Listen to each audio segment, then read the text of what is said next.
I grew up in California, with most of my adult life being in Southern California. My first ordained call was New Jersey. Being from California, the oceans were always my compass. If I was heading north on the 101, the ocean was always on my left, and vice versa. But this is how I oriented myself. But in New Jersey, if I oriented myself by the ocean being to my left, I was no longer headed north, but heading south. While many did snicker and laugh at me when I brought this up to my congregation, my geographical compass was off, and I did struggle my entire 7 years in New Jersey knowing the right direction while oriented by the ocean. The church is struggling with that same orientation. Our spatial direction finder is off, and we no longer know how to fix it. No longer is the church the center of influence in the community, and often we're treated as outsiders in conversations.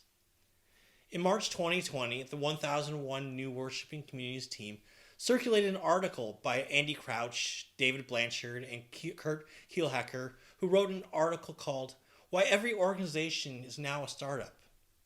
In their article, which was written within a week of the global pandemic shutdown, it foreshadows where we find ourselves today.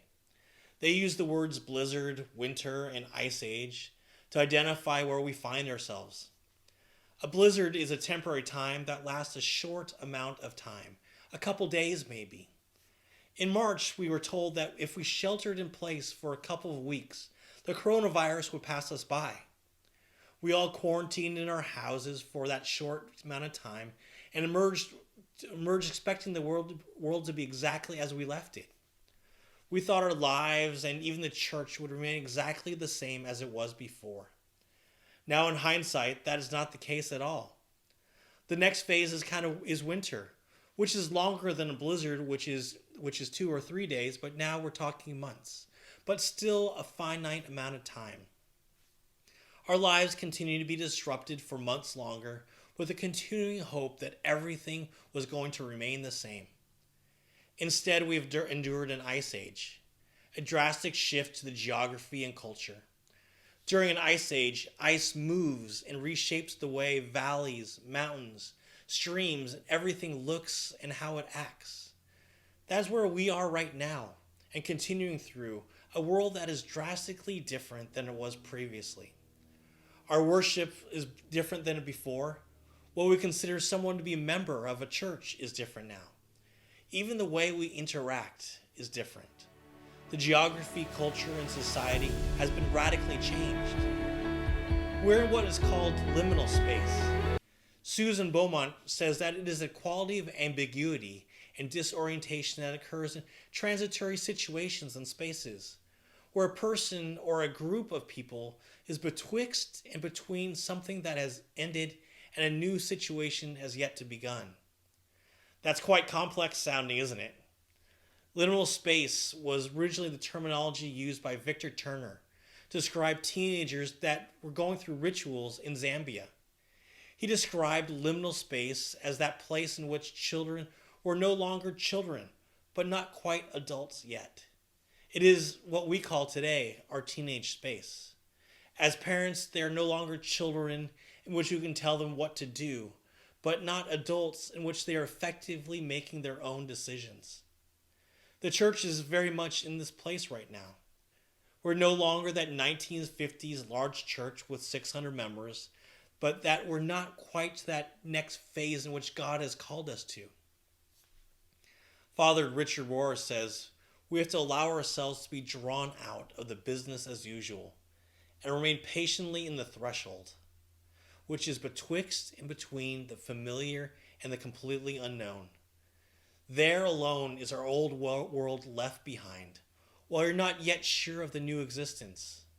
That's a good space where genuine newness can begin.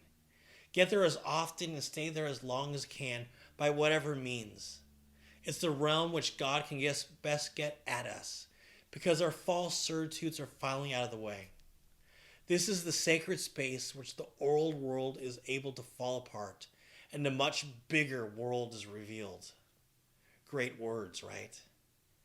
He believes that in this liminal space, it's a sacred spot in which the falseness of who and what we are falls away. It is here that God uses us in remarkable ways. In some ways, I'm a polity geek. One of my favorite portions of the Book of Order is from the foundational sections.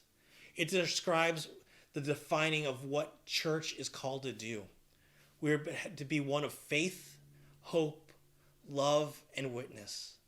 One part reads this: the church is to be a community of faith, entrusting itself to God and God alone, even at the risk of losing its life.